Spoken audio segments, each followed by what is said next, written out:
The Federal Reserve is preparing to raise interest rates to combat inflation. That's right. Experts predict the Fed will announce a 75 basis point hike this week. The pandemic's shutdown of the economy kept rates near zero before the Fed raised rates by 0.25% in March. Now, that was the first hike in more than 3 years. An additional increase of 0.5 percentage point came in May, followed by another 0.75 percentage point in June. Joining us for more on this is Matt Schulz. He's the chief credit analyst for the online lending marketplace LendingTree. Matt, welcome. Great to have you with us. So what should Americans do to prepare for this next hike? What they should do is they should knock down their debts as much as they possibly can. Obviously, that's way easier said than done.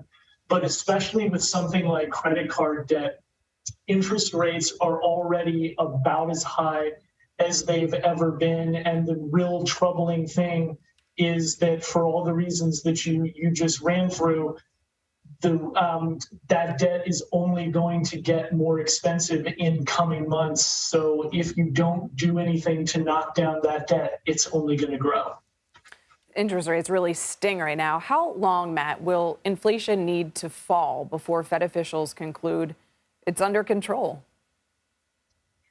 That's the billion-dollar question, right? I'm not sure about that, but I do think that for consumers, it's reasonable to assume that we're going to see interest rates rise certainly through the end of this year. So if you're making that budget, if you're trying to figure out how you're going to pay for certain expenses, assume that the cost of borrowing, assume that any debt you're going to take on is going to be more expensive going forward than it is even right now when rates are still sky high.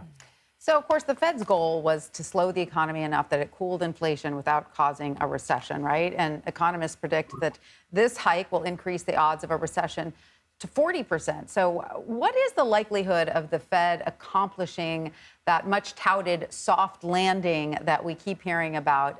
Does it look like that's still going to happen? Might happen?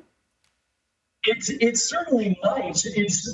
At a minimum, it's quite the needle to have to thread, because as much as you want to bring prices down and to help the average everyday person with lower grocery bills and gas prices and things like that, what you don't want is to dial things back so much that companies ramp up layoffs, stop hiring people, and then fewer people have jobs, and it just makes things worse. So it's a real tightrope that they're walking, and there's going to be Monday morning quarterbacking on every side.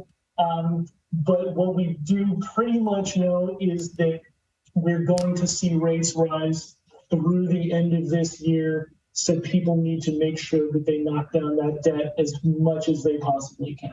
Good advice. Yeah, to reiterate that advice, pay off as much debt as you can. Matt Schulz, can't say it enough. Thank you. Thank you.